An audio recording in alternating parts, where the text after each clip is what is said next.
pagsapit ng alas 12 bago ka mag-lunch. O kaya nagla-lunch ka Dagdagan pa ang mga alam mo para hindi ka naman huli sa balita.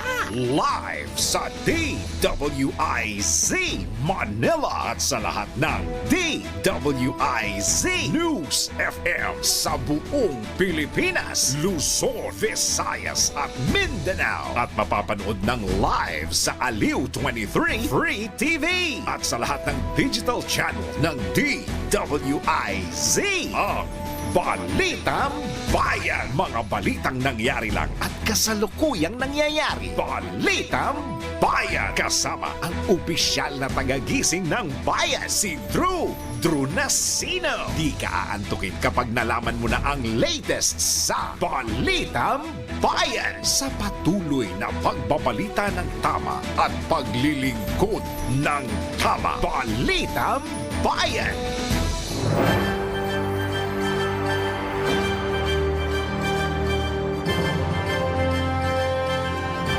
Silipin na natin ang ulo ng mga balita. Balitang Bayan. Senado nagkakuha na ng private lawyers para sa impeachment trial kay Vice President Sara Duterte. Balitang Bayan. Dating presidential spokesman Harry Roque posibleng ilagay sa Interpol watchlist sakaling mag-issue ng arrest warrant ang korte ayon sa Bureau of Immigration. Balitang Bayan. Sa gitna ng pagkalat ng mga online fake news, dating PCO Secretary Trixie Cruz Angeles at 10 iba pa namimiligrong ipa-contempt. Balitang Bayan. Matinding traffic sa EDSA dahil sa rehabilitation, asahan na sa susunod na buwan. Balitang Bayan. Balita sa ibayong dagat, death toll sa pagbagsak ng eroplano sa Honduras, tumaas pa. Balitang Bayan. Balitang pampalakasan, laban ng Gene Kings at Tropang Giga. Inaasahang titindi pa sa PBA Commissioners Cup Finals. Balitang Bayan. At para naman sa ating showbiz news, cast ng Philippine adaptation ng hit time movie na Bad Genius, ipinakilala na. Balitang Bayan. Magandang tanghali Luzon, Visayas at Mindanao. Sa ngalan ni Drew Nasino, ako po si Jen Patrolya. Balitang Bayan. At narito na ang mga naglalakihang mga balita. Nakakuha na ang Senado ng mga private lawyers para tumulong sa impeachment trial ni Vice President Sara Duterte. Ayon kay Senate Secretary Renato Bantog, ang mga nangako na tutulong ay ang mga abogado na may karanasan sa paglilitis o trial practice. Tumanggi pa si Secretary Bantog na tukuyin kung sino ang mga nakakuha nilang o ang mga nakuha nilang abogado para tumulong sa Senado sa pag-akto bilang impeachment court. Sa ngayon anya ay meron na silang nakuha na 2 regular na tumutulong sa pag-update at pag-refresh sa rules of court, lalo na sa mga latest rules sa trial procedure. Sa kabila ng mga kaganapan sa bansa tulad ng pagkakaaresto kay dating Pangulong Rodrigo Duterte, tuloy-tuloy pa rin ang paghahanda ng Senado para sa isasagawang paglilitis laban kay Vice President Sara Duterte. Balitang Bayan. At sa iba pang tampok na balita, namimiligrong isailalim sa International Criminal Police Organization o Interpol watchlist si dating presidential spokesman Harry Roque kung mag-i-issue ng warrant of arrest ang korte laban sa kanya. Ito ang inihayag ng Bureau of Immigration makaraang umani ng samut-saring reaksyon ang pagsulpot ni Roque sa International Criminal Court sa The Hague, Netherlands. Marami umanong nalito sa paglutang ng dating palace official sa ICC sa kabila ng arrest warrant na inisyu ng Kamara laban sa kanya. Dahil sa pagtatangging dumalo sa congressional hearing kaugnay sa Pogo Operation sa Pilipinas, nilinaw ni BI spokesperson Dana Sandoval na bagaman merong kautusan ng Kongreso na ikulong si Roque, kailangan ang isang court-issued warrant upang mailagay ito sa Interpol watchlist.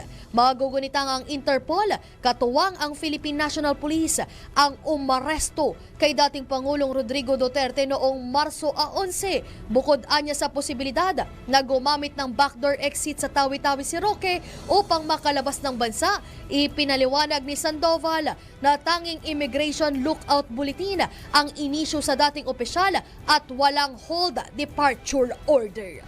Balitang Bayan. Kaugnay ng balitang yan, kinundina ni House Committee on Overseas Workers Affairs Chairman Jude Asidre ang hirit ni dating presidential spokesman Harry Roque na asylum sa the Netherlands na isa umanong pagtatangka na matakasan ang kanyang pananagutan kaugnay ng Philippine Offshore Gaming Operators at mga krimen na nakapaloob dito gaya ng human trafficking. Tinawag ng kinatawan ng Tingog Party List ang hakbang ni Roque na isang kaduwagan upang matakasan ang mga konsekwensya ng mga ginawa nitong kabalastugan. Ginawa ni Roque ang hakbang 5 buwan matapos siyang ereklamo ng human trafficking kasama ang 2 pang iba pa sa Department of Justice. Binigyan diin ng kongresista na lalo lamang lumalakas ang hinala sa mas malalim na pagkakasangkot ni Roque sa mga illegal na operasyong ito dahil sa kanyang biglaang aplikasyon para sa asylum.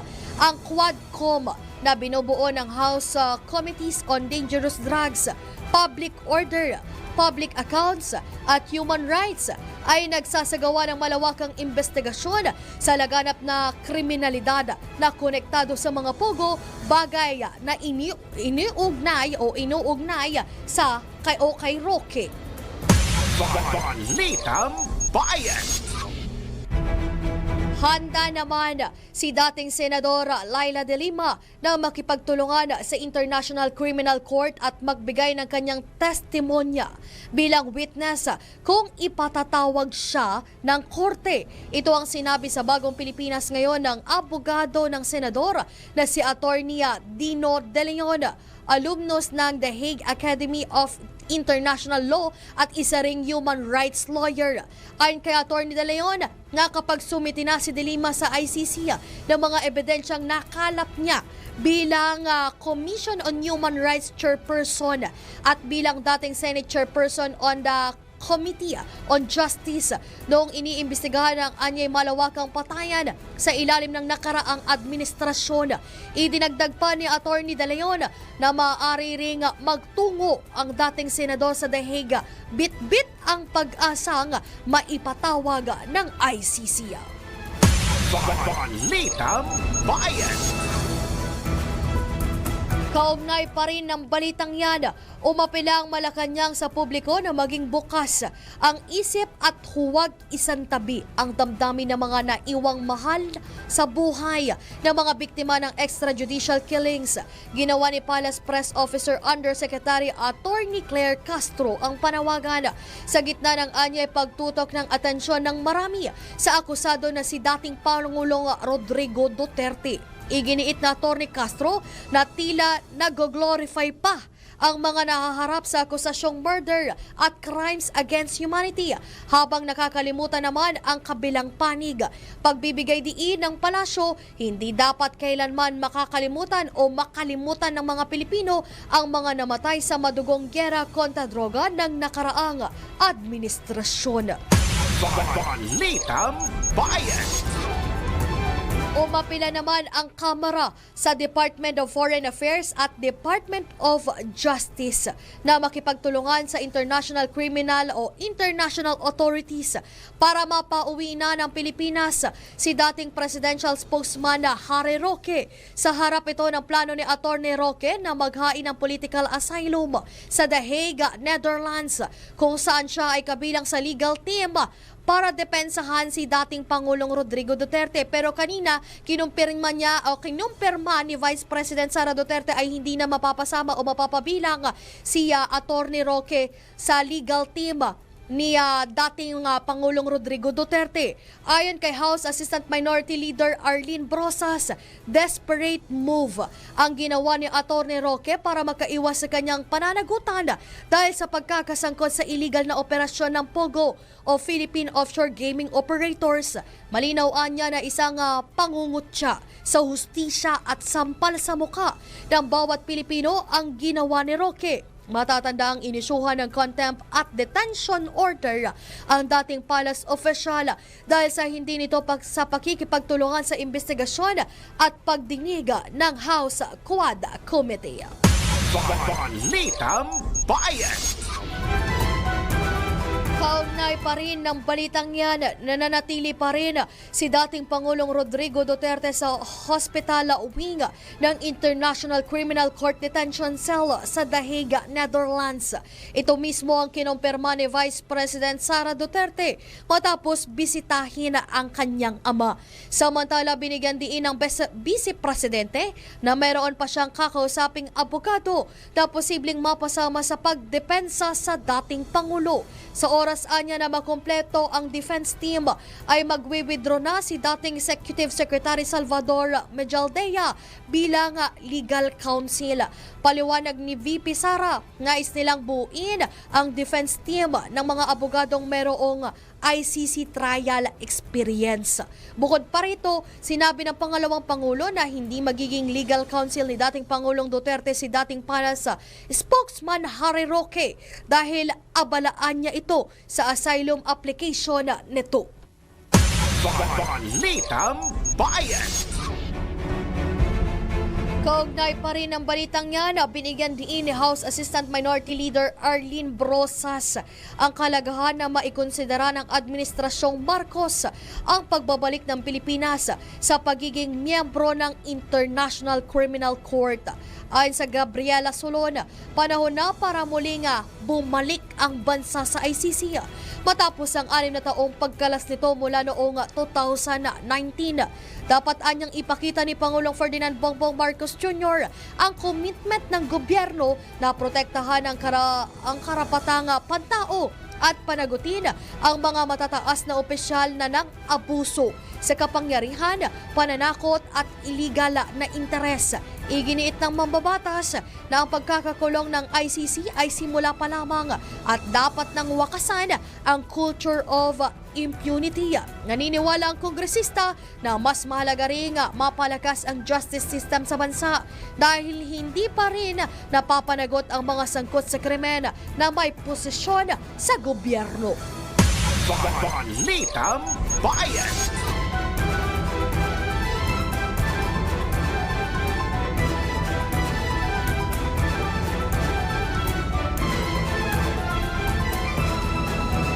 At sa iba pang balita, kinundi na ni House Deputy Majority Leader Paulo Ortega V ng La Union ang malawakang pagkalat ng fake news sa iba't ibang social media platforms matapos ang pag-aresto kay dating Pangulong Rodrigo Duterte.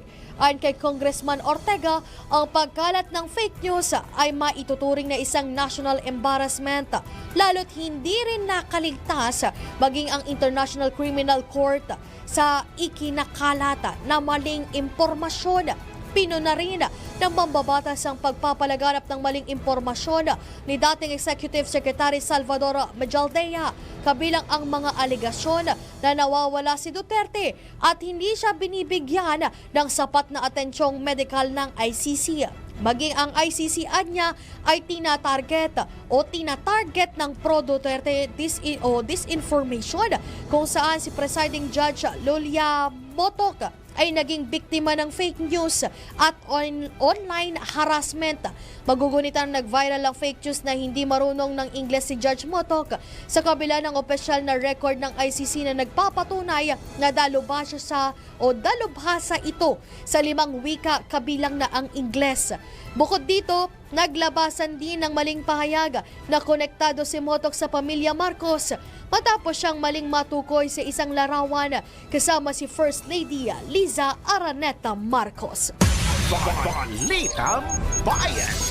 Sa oras po ng alas 12:16, tanggap tayo ng IZO Report. Sa gitna ng pagkalat ng mga online fake news at disinformation, dating PCO Secretary Trixie Cruz Angeles at 10 iba pa na mimiligrong ipakontempt. Iyatin ang balitang yan ni Patrol 30 Jelly Mendez. Posibleng maghain ng contempt at detention order ang House Tri-Committee laban kay dating PCO Secretary Trixie Cruz Angeles at 10 iba pang social media personalities at mga vlogger dahil sa patuloy na pangiisnab sa pagdinig ng komite kaugnay sa paglaganap ng fake news at disinformation online. Una nang nag-issue ng show cause order ang Committees on Public Order and Safety, Information and Communications Technology at Public Information sa mga individual na iniuugnay sa pagpapakalat ng mga misleading online content. Bukod kay Cruz Angeles, kabilang sa mga posibleng ipakontempt sina Aaron Peña, Alan Troy Sasrogando Sasot, Elizabeth Joy Cruz, Dr. Ethel Pineda Garcia at si Lorena Marie Badoy Partosa, kasama din si Mark Anthony Lopez at iba pa. Una nang inihayag ng komite na ang layunin ng investigasyon ay panagutin ang mga nasa likod ng mali at mapanlinlang na impormasyon na sumisira sa tiwala ng publiko at nagpapahina sa institusyon maging sa demokratikong proseso. Binigyan diin ni Surigao del Norte Representative Robert East Barbers na ang probe ay hindi para pigilan ang malayang pamamahayag kundi para magtakda ng mga alituntunin sa pagkalat ng impormasyon sa social media. Nilinaw naman ni Laguna Representative Dan Fernandez na ang pagpapataw ng contempt citation ay isang hakbang upang mapanatili ang kredibilidad ng congressional investigation. Sa darating na Biyernes, inaasahang magbibigay ng testimonya ang ilang pangunahing ahensya ng gobyerno, mga social media platforms, media organization at maging ang mga civil society groups. Ito si Patrol 30. Jelly Mendez nag-uulat para sa Impilang May Todong Lakas sa DWIZ. Nagbabalita ng tama, naglilingkod ng tama. Balitang Bayan. At sa iba pang balita, Justice Secretary Boying Remulla hinamon si Attorney Harry Roque na bumalik na ng Pilipinas sa halip na humiling ng asylum sa the Netherlands. Iyatin ang balitang yan ni Patrol 5, Ayay Yupanco. Irrelevant o walang bilang sa politika kung tawagin ni Justice Secretary Jesus Crispin Boying Remulla ang pakikialam ni dating Presidential Spokesperson Harry Roque sa isyu na pagkakaresto kay dating Pangulong Rodrigo Digong Duterte. Sa kapihan sa Manila Bay, hinamon ni Secretary Remulla si Attorney Roque na harapin ang reklamong human trafficking na isinampa laban sa kanya matapos masangkot man ito sa illegal na operasyon ng Pogo sa halip na humiling ng asylum sa the Netherlands. Ayon kay Remulla, bilang isang abogado, dapat magpakatotoo bilang Pilipino si Roque at sumunod sa batas dahil wala pa namang nangyayari pero tumakas na ito sa mga kasong isinampa laban sa kanya. Bagamat hindi na kailangang sundin ang mga alituntunin ng ICC, sinabi ni Remulla na mahalaga pa rin ang paggalang ng bansa sa ICC, gayon din ang paggalang ng ICC sa Pilipinas. Una nang sinabi ni Roque na nasa the Netherlands daw siya para idepensa ang dating Pangulong Digong Duterte sa paniwalang kidnapping ang nangyaring pagkakaresto dito. Sa Patrol number 5, Ayay Yupanco para sa Impilang May Todong Lakas, DWIZ. Nagbabalita ng tama, naglilingkod ng tama. Balitang Bayan. At ito pa, kaugnay pa rin ang balitang yan. Pamahalaan walang planong makipag-ugnayan sa Interpol sa kaso ni Attorney Roque.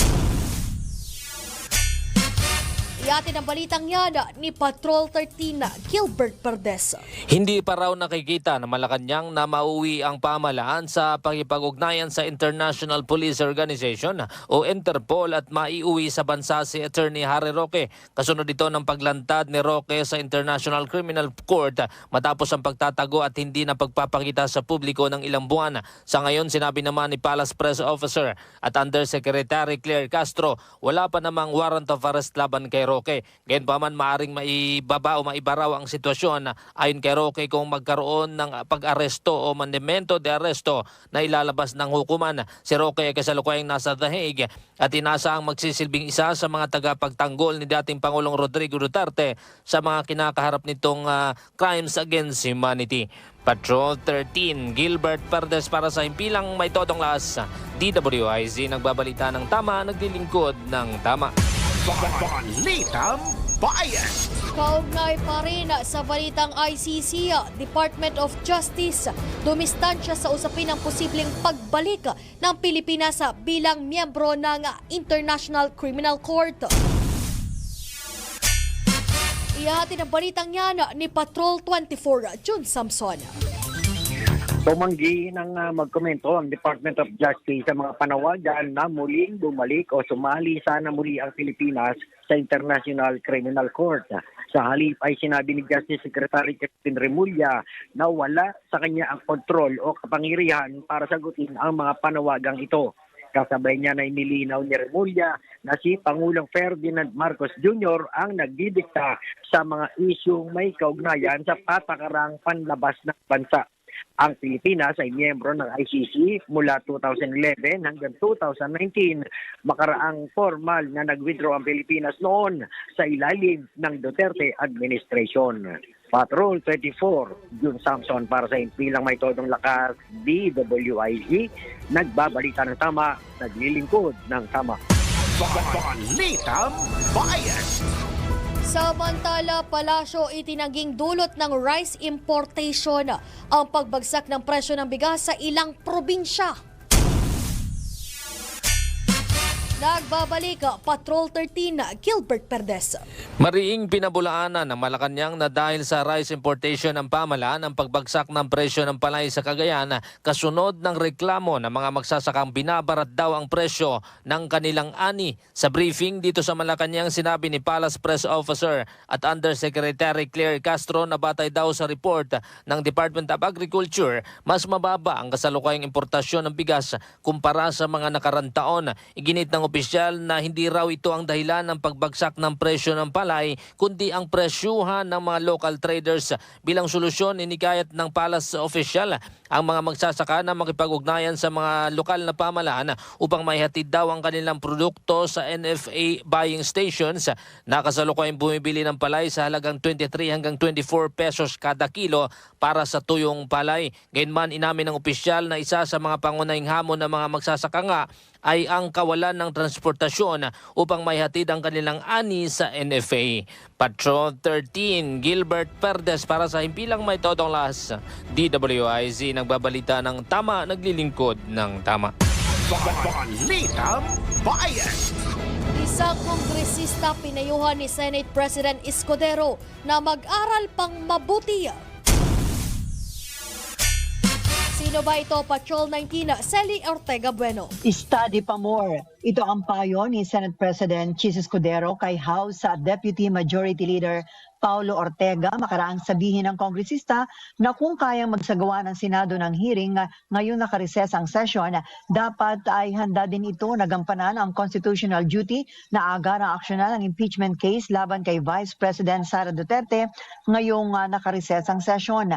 Giit ni Escudero, dapat na pag-aralan ni Congressman Ortega ang pagkakaiba sa pagitan ng motu proprio hearing na maaaring gawin kahit na walang session at ang impeachment proceedings na hindi talaga maaaring simulan kapag nakareses ang session. Maliban na lang ayon kay Escudero kung nais ng kongresista na isabutahe ang sarili nilang impeachment case sa pamamagitan ng pagdagdag ng panibagong basihan para questionin ng kampo ng Vice Presidente ang impeachment proceedings sa pamamagitan ng paggigiit na ng kanilang mababaw na legal theory na maaaring simulan ng impeachment kahit na nakareses ang session. Pinayuhan muli ni Escudero si Congressman Ortega at iba pang co-prosecutors na pagtuunan ng pansin ang pag-aaral at pagpapalakas ng kanilang kaso dahil kapag nagsimula ng impeachment trial ay hindi nila papayagan ang anumang pang-aantala sa proseso. Marahil pwede rin anyang kumuha ng malinaw na signal si Congressman Ortega kay House Speaker Martin Romualdez na kontento at hindi kinukwestiyon ang mga nagiging hakbangin at preparasyon ng Senado. Ito sa Patrol 19, Sally Ortega Bueno para sa impilang metodong lakas sa DWIZ. Nagbabalita ng tama, naglilingkod ng tama. Kapag may bagong balita, naka-on air, agad-agad, DWIZ Patrol Report.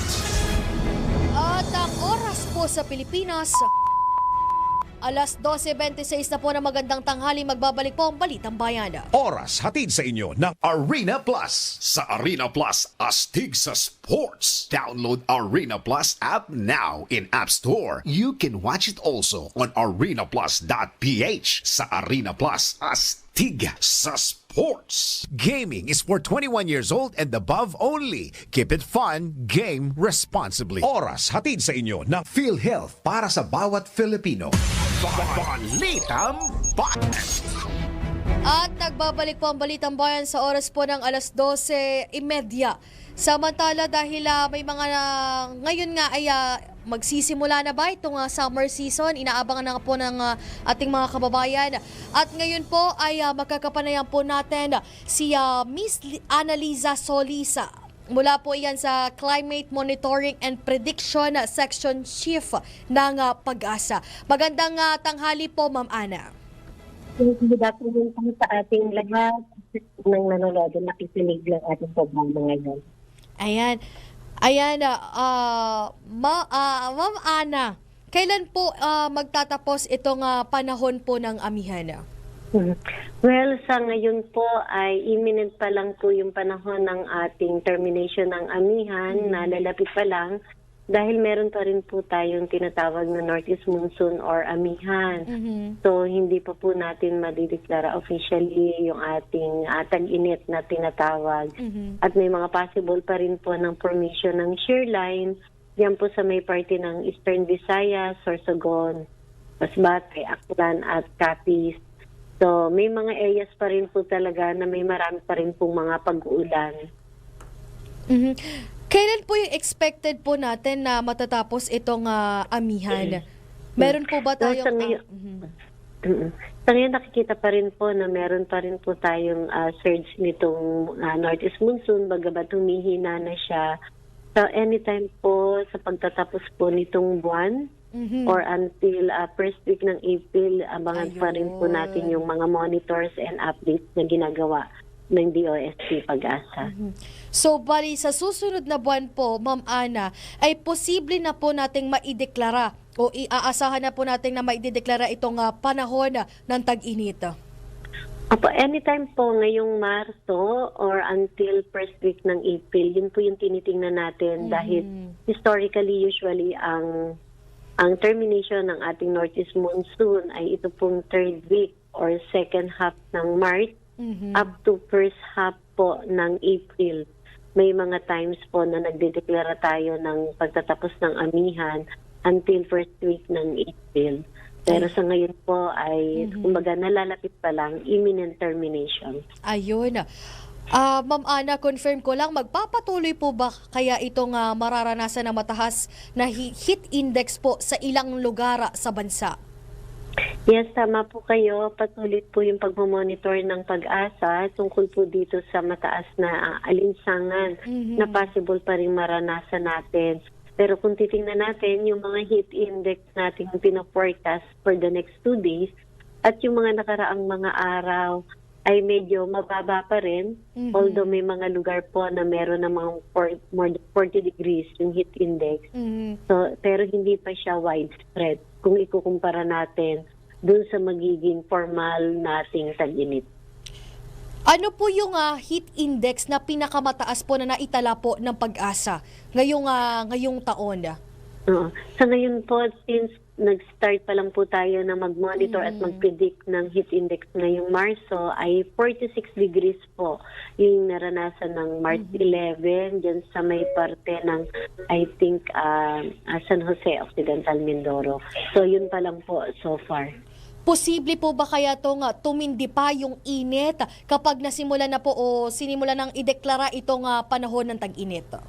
Yes po, tama po kayo. Possible pa rin po yung makapagtala pa rin tayo na mas mataas pa rin na 46 na heat index natin at possible po na maging widespread to or marami yung lugar na posibleng maapektuhan nito. So sa ngayon ay hindi pa po ganun kadami. Kumbaga, ito pong nararamdaman natin mataas na alinsangan ay tolerable pa sa ibang.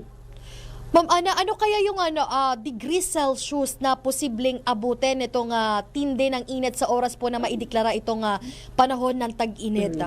Opo. In terms of maximum daytime temperature, ang pinakamataas po natin na predict na yung panahon ng tag-init ay mga around 39.8. Pero yung alinsangan ay possible po, wag naman sana magkaroon ng 50, pero there is always possibility. Ayun, posible pa lang. Ano po yung mga lugar na posibleng namomonitor nyo po ba yun, Ma'am Ana, kung ano po yung mga lugar na posibleng tamaan nitong sobrang init ng panahon? Usually po itong mga malalapit sa ating coastal area o yung karagatan, gaya po dyan sa may Dagupan, Pangasinan, then yung mga areas po natin dyan sa mga valley, sa Cagayan Valley region, possible din po dyan sa may Zambales area, sa may Subic. So yung mga areas pong yan ang nakakaranas ng matataas na heat index, as well as yung Palawan, and yan yun po yung Occidental Mindoro, palagi po yan, including Catanduanes, Camsur area, possible din po dyan sa may Eastern Visayas and Leyte area, and Zamboanga del Sur, Cotabato, and also portions ng mga Maguindanao dyan po sa may Cotabato and Davao. Yan po yung mga areas, including Agusan del Norte, matataas po ang possible na maging heat index na yan sa pagpasok ng ating warm and dry season month. Ma'am Ana, ano naman po yung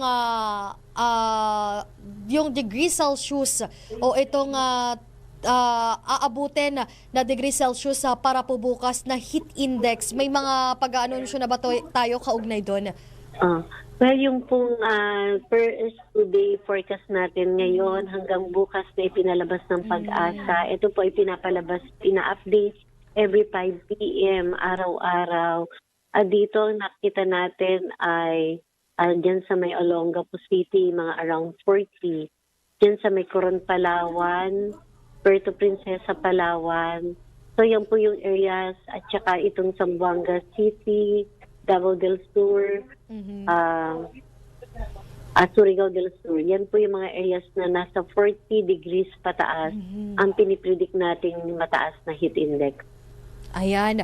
Maraming salamat po, Ma'am Annalisa Solis. Ano po yung rekomendasyon nyo o payo nyo sa ating mga kababayan dahil asahan na natin na titindi pa ang init sa susunod na buwan?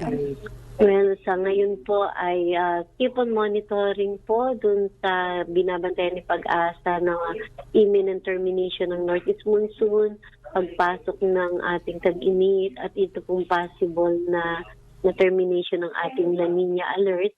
So yan po yung mga aabangan nating mga pronouncement ng Pag-asa.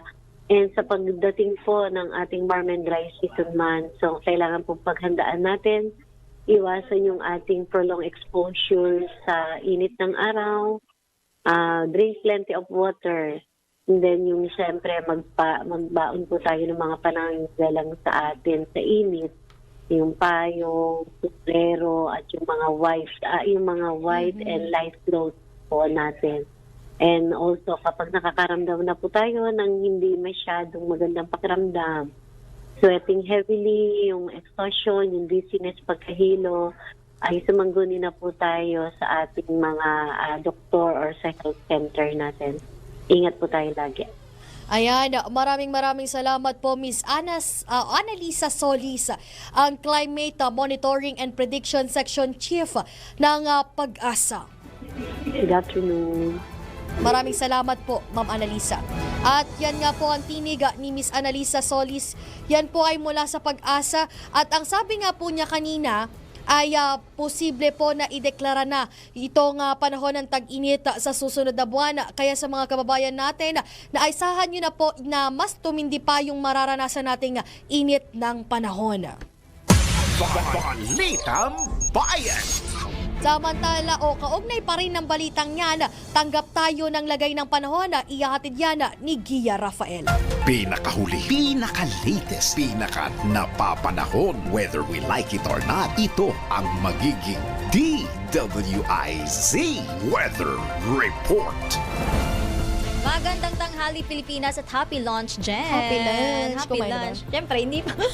Ikaw, di ko Work natatanungin, muna. no? Hindi pa. Kung sinabi kanina ni Ate Selly na study pa more, sinabi ni Senate President sa isang kongresista, tayo, work pa more. Work pa more. Lunch later. Yeah. Work now, lunch later. But anyway, kaugnay nga sa interview kanina ni Jen, no? Ito na po ang lagay ng panahon sa ngayon. Sa kasalukuyan, umiiral pa rin ang northeast monsoon o hanging amihan sa buong Luzon at asahan na maaari itong magdulot ng mga pag-ulan. Pero ayun nga, maaari na nga siyang mawala o ma-terminate sa susunod na buwan. At ayan na, tuluyan na ang iinit na lang. Yun na lang mararamdaman. So far ngayon, no, medyo May konti pang makulimlim kulimlim. medyo malamig Oo. pa. Ayun nga, pwede kasing umulan dahil nga kay amihan. Habang patuloy pa rin nakakaapekto ang easterlies sa nalalabing bahagi ng bansa at may possibility na ulanin ang eastern section ng Mindanao dahil dito. At ang si eastern section din ng Visayas, no, kasama pa rin ng Mindanao, mapapansin na merong mga linya ng kaulapan. May possibility na magparamdam si shear line na maaari namang magdala ng mga pag-ulan sa eastern section ng Visayas at ilang bahagi dyan sa may Bicol region. Samantala, kasalukuyang wala pa rin binabantay ang LPA ang Pag-asa. At mababa rin ang tsansa na mayroong mabuong bagyo sa loob ng Philippine Monitoring Domain o PMD sa loob ng first and second week ng forecast period. Sa Metro Manila naman asahan ng generally fair weather sa loob ng 3 araw mula Thursday hanggang Saturday. Nasa 25 to 32 degrees Celsius ang temperatura. Sa Metro Cebu, may possibility na magkaroon ng mga pag-ulan sa loob ng 3 araw at may kasama pang thunderstorm yan bukas Thursday. Nasa pagitan naman ng 25 to 30 degrees Celsius ang temperatura doon. Sa Metro Davao rin asahan ng maulap na kalangitan na may kasamang kalat-kalat na pag-ulan habang may possibility din na ulanin ng inyong Friday and Saturday. At maglalaro naman sa pagitan ng 25 to 33 degrees Celsius ang temperatura. Para naman sa ating kainitan or heat index check, ngayong araw March 19, sa Dagupan na itala ang pinakamainit na temperatura na 44 degrees Alam mo, lagi Celsius. dyan sa Dagupan. Kahit last present year. to. Isang buong linggo. At narinig ko kanina 46 yung pinakamataas. 50. Posible pa daw na umabot ng 50. Pero so far, yung naitala na this year is 46. 46, oo. Ang init. Imagine yung 50. 50, baka piling ko Ubra pa ba ang sunscreen doon? Hindi na yata. Parang siguro isang buong sunscreen na yung ilalagay. Kada araw. Ang gastos naman nun. At sa may Zamboanga City din, 42 degrees Celsius ang naitalang pinakamainit na temperatura, pati din sa Gensan. Samantala, lulubog ang araw mamayang 6:07 PM at asahan ng pagsikat nito bukas na umaga bandang 6:01. At yan po muna ang aking latest weather reports, whether you like it or not. Ako po si Gia Rafael, nagbabalita ng tama, naglilingkod ng tama. Pinakahuli, pinaka-latest, pinaka-napapanahon, whether we like it or not, DWIZ Weather Report. Balitang Bayan. Samantala, tanggap tayo ng IZ Report. 4 na sospek na sangkot sa fake gold scam, timbog sa Pampanga. Iahati ng balitang yan ni Patrol 17, Jopel Peleño. Sinampan ng patong-patong na kaso ang 4 na naarestong sospek na sangkot sa fake gold scam. Natimbog ang mga sospek sa ikinasang buy-bust operation sa barangay Manuali, Porac, Pampanga. Ayon sa Porac Municipal Police Station, nagkaroon pa ng palitan ng putok bago tuluyang naaresto ang mga salarin. Nakuha sa mga ito ang isang pekeng gold bar, buy-bust money, 38 caliber pistol, improvised shotgun, mga bala, granada at isang jungle bolo. Napag-alaman na dawit din ang mga sospek sa kaso ng pananaksak noong Marso 11. Sinampahan ang mga sospek ng kasong paglabag sa RA 10591 o ang Comprehensive Firearms and Ammunition Regulations Act, illegal possession of explosives, swindling, attempted murder at paglabag sa COMELEC Omnibus Election Code. Ito si Patrol 17, Jopel Peleño para sa impilang may todo lakas, DWIZ, nagbabalita ng tama, naglilingkod ng tama. Balitang Bayan. At sa iba pang balita, Malacanang, iginiit na walang sinabi ang OSG na mali ang pag-aresto kay dating Pangulong Rodrigo Duterte. Ihahatid ang balitang yan ni Patrol 13 Gilbert Perdes. Hindi kailanman sinabi ni Solicitor General Minardo Guevara na mali ang ginawang pakipagtulungan ng pamahalaan sa International Police Organization o Interpol para sa pag-aresto naman kay dating Pangulong Rodrigo Duterte. Itong binigyan diin ni Palace Press Officer at Undersecretary Attorney Claire Castro sa gitna ng pag-iit ng kampo ng dating presidente na panalo na ito sa puntos matapos umatras si Guevara bilang abogado ng gobyerno. Subalit sa briefing dito sa Malacanang, sinabi ni Castro na hindi na sila nagulat na ginagamit ito ngayon ng kampo ng dating presidente upang suportahan ang kanilang petisyon sa Korte Suprema. Naghain kasi ng petisyon sa Supreme Court ang mga anak ni dating Pangulong Duterte o yung petition for writ of habeas corpus para ibalik dito sa Pilipinas ang dating presidente. Subalit iginiit ni Castro na malinaw naman ang sinasaad sa manifestation ni Guevara na nagsabing walang jurisdiction ang ICC sa Pilipinas, na siya rin namang matagal ng posisyon ni Pangulong Ferdinand Marcos Jr. Again, paman ay sinabi ni Castro na hindi kailanman niya binanggit ni Guevara sa kanyang manifestation na mali ang ginawang pagtulungan ng gobyerno sa Interpol para sa pag-aresto sa dating presidente. Kaya naman ayon kay Castro, malabong gamitin itong panlaban laban sa pamahalaan. Patrol 13 Gilbert Perdes para sa Himpilang May Todong Lakas, DWIZ, nagbabalita ng tama, naglilingkod ng tama. Kapag may bagong balita, naka-on air agad-agad DWIZ Patrol Report. At ang oras po sa Pilipinas, alas 12:45 na po ng magandang tanghali. Magbabalik po ang Balitang Bayan. That time check was brought to you by Bingo Plus. Download Bingo Plus app now in Google Play and App Store for a chance to win up to 312 million pesos jackpot prize. Visit bingoplus.com to learn more. With Bingo Plus, bingo sa saya, plus sa panalo. Balitang Bayan. Balitang Bayan. At nagbabalik po ang Balitang Bayan sa oras po ng alas 12:50 sa pagpapatuloy po ng balita. Binatikos ni House Assistant Majority Leader Zia Alonto Adjong ng Lanao del Sur ang peking petisyon na natanggap umano ng Korte Suprema na nanawagan ng pagbibitiw ni Pangulong Ferdinand Bongbong Marcos Jr. na isa umanong desperadong hakbang upang linlangin ang publiko at pahinain ang gobyerno. Sa kabila nito, pinuri ni Adjong ang Supreme Court na agad itinanggi ang peking dokumento at nagpahayag ng suporta sa pagpapanagot sa gumawa nito. Nagbabala naman ng kongresista sa mas malawak na epekto ng disinformation kasabay ng pagbibigay diin na pangangailangan sa mas mabigat na parusa laban sa mga grupo o individual na ginagamit ang social media para magpakalat ng kasinungalingan o kasinungalingan. Una ng pinasinungalingan ng Supreme Court nitong Lunes na may natanggap silang petisyon at itinanggi ang presensya ng dokumento na may paksang Supreme Court receives petition on 16 million signatures calling for President Marcos' resignation. Pinasinungalingan din ng kataas-taasang hukuman na mayroong isang nakatakdang o en banc session kaugnay sa usapin at iginiit na peke ang impormasyong ito. Balitang Bayan. At sa iba pang tampok na balita, pinayuhan ng Department of Transportation ang mga motorista na asahan ng matinding trapiko sa oras na masimulan ang rehabilitation sa EDSA sa Abril. Sinabi ni Transportation Secretary Vince Dizon na pinaghahandaan na ng pamahalaan ang mga posibleng hakbang upang maibsan ang matinding trapiko sa kalsada. Humingi naman na paumanhin si Secretary Dizon pero tiniyak nito na gagawa sila ng paraan para maibsan ang trapiko sa lugar. Una nang tiniyak ng kalihim na hindi titigil ang operasyon ng EDSA busway kahit pa magsimula na ang rehabilitation sa EDSA. Balitang Bayan. Sa oras po ng alas 12:52, tanggap tayo ng IC Report. Transit flights o flight na may layover dapat ipagbawal ng Immigration Bureau sa deportation ng mga POGO workers. Ihahatid ang balitang yan ni Patrol 19, Sally Ortega Bueno. Dapat na itigil ng Bureau of Immigration ang pagpapahintulot na sumakay sa transit flight o yung flight na may layover ang mga POGO boss at POGO worker na dinideport.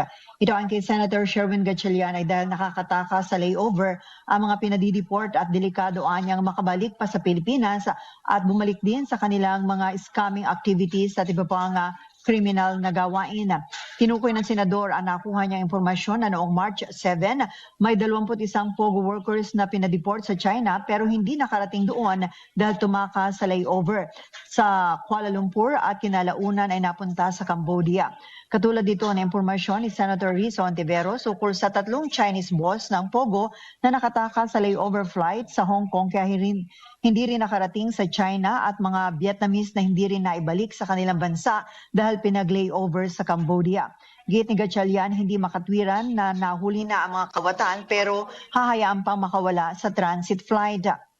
Marami anyang POGO deportees na may koneksyon at may pamamaraan para makaiwas sa mga otoridad at para makabalik sa ating bansa kung kanilang gugustuhin. Hinatwiran naman ni Immigration Commissioner Joel Anthony Viado na hindi sila pinagbabawalan ng batas na pumayag sa transit flight at sa pagbili ng deportees ng sarili nilang ticket sa eroplano.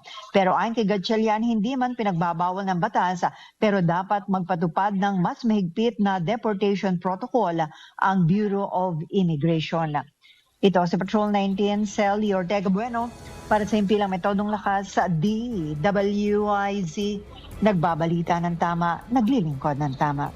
Kapag may bagong balita, naka-on air, agad-agad DWIZ Patrol Report. Matapos sa IZ Report, dako naman tayo sa Metro Patrol. Navota Senior Citizens tumanggap ng cash benefits sa ilalim ng Expanded Centenarian Act. Iyahatid ang balitang yan ni Mama Beth Samson. Mama Beth! Mama Beth! Nakatanggap na ang mga Navota seniors na may edad 80, 85, 90 at 95 ng 10,000 pesos cash incentive sa ilalim ng Expanded Centenarians Act. Sa unang batch, 53 senior citizen na umabot sa mga nabanggit na edad sa buwan ng March 17 at December 2024 ay tumanggap din mula sa free medical check-ups, mga gamot at mga lab test at una ang Navotas sa Metro Manila na nakapagpamahagi ng insentibo. Si Representative Toby Chanco, ang co-author ng Expanded Centenarian Acts, ay pinaliwanag ang kahalaga ng pagbibigay halaga sa mga senior citizen na nag-alay ng maraming taon ng kanilang buhay para sa kanilang pamilya at komunidad. Hindi lang anya tungkol sa pera, kundi pagpapakita ng pagpapahalaga at respeto sa mga lolo at lola na ang bawat benepisyo ay isang pasasalamat sa kanilang naging papel sa lipunan at may matiyak na sila ay maalagaan sa kanilang katandaan. Sa ilalim ng Republic Act No. 11982, ang mga seniors na umabot sa 80, 85, 90 at 95 years old ay mabibigyan ng 10,000 pesos sa karagdagang 100,000 pesos na insentibo para sa mga centenarians. Metro Patrol Beth Samson para sa himpilang metodong lakas, DWIZ. Nagbabalita ng tama, naglilingkod ng tama. Balitang Bayan. Samantala, mga madudugas na vendor sinuyod sa Valenzuela, mga timbangang may daya, kinumpis ka. Iyatin ang balitang yan ni Danny Cruz. Danny? Muli na namang nagsagawa ng inspeksyon si Mayor Wes Gatchalian sa palengke naman ng Marulas para matiyak na tama ang presyo ng mga pangunahing bilihin sa mga pamilihang bayan sa Valenzuela. Maging ang mga timbangan na hindi tama ang sukat sa mga binibili ng mga consumer ay kinumpiska. Paglabag daw ito sa kanilang ipinatutupad na ordinansa. Matatanda ang nagsagawa na ang alkalde ng lungsod nakaraang buwan ng January ng parehong inspeksyon sa palengke ng Karuwatan na nagresulta sa pagsira ng mga timbangang medaya. Sa pag-ikot ni Mayor sa pamilyang bayan ng Marulas, napansin nito ang bentahan ng bigas na President Rice na umaabot ang presyo sa 62 piso o 62 pesos na ayon sa mga tindero-tindera ay imported at Chinese ang kanilang supplier. Nakiusap si Mayor Gatchalian sa mga negosyante na pansamantala munang itabi ang President Rice habang nagsasagawa siya ng pakikipag-ugnayan sa opisina ni Secretary Francisco Laurel ng Department of Agriculture sa inspeksyon sa Marulas Market. Nagbigay ng babala si Mayor Gatchalian sa mga negosyante ng palengke. Binigyan din ito na bawal ang mandaraya sa Valenzuela huwag daw silang paikutin ng mga ito dahil maaari nilang ilagay sa blacklisted o hindi payagang magnegosyo sa lungsod kung paulit-ulit nilang gagawin ang pandaraya. Kasama sa lahat po ng inibitahan namin dito, this serves as a warning na dito sa Valenzuela po ayaw po natin yung mga mandadaya. Wala pong lugar ang mga mandadaya sa palengke at gusto po namin na pantay-pantay lang po ang publikon sa loob man ng privado o pang-publiko mga palengke. No? Iyan ang pahayag ni Mayor Wes Gatchalian. Danny Cruz para sa impilang may todong lakas, DWIC. Nagbabalita ng tama, naglilingkod ng tama. Balitang Bayan. Samantala, 3 bayan sa Camarines Sur nasa orange category, isa nasa yellow category sa midterm election. Iyahatid ang balitang yan ni Melvin Machado. Melvin.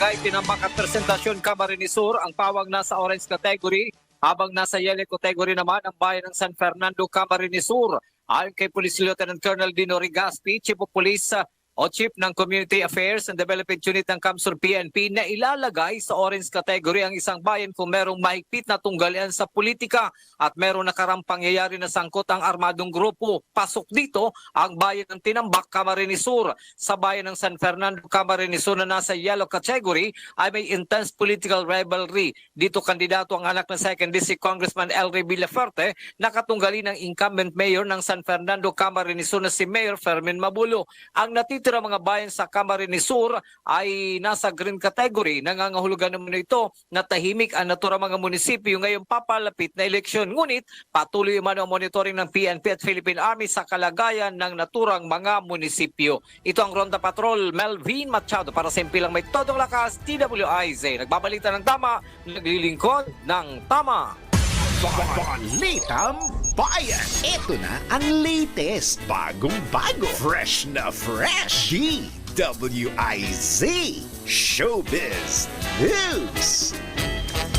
Eto na nga, ipinakilala na ang magiging cast ng Philippine adaptation ng hit 2017 na Thai movie na Bad Genius.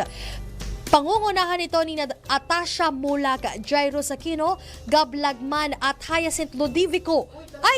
At Hyacinth Caliado. Gagampanan ni Atasha ang role ni Lynn, Jairus bilang Bank, Hyacinth bilang Grace at Gab bilang si Pat. Tampok din sa Bad Genius the series sina Romnick Sarmenta, Yayo Aguila, Rufa Gutierrez, Irma Adlawan at Choco Diaz.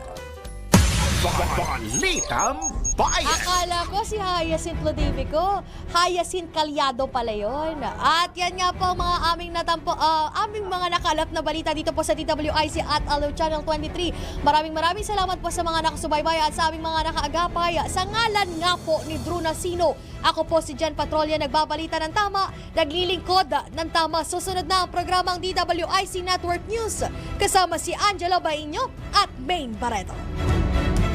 Pagsapit ng alas 12 bago ka mag-lunch o kaya nagla-lunch ka, dagdagan pa ang mga alam mo para hindi ka naman huli sa balita.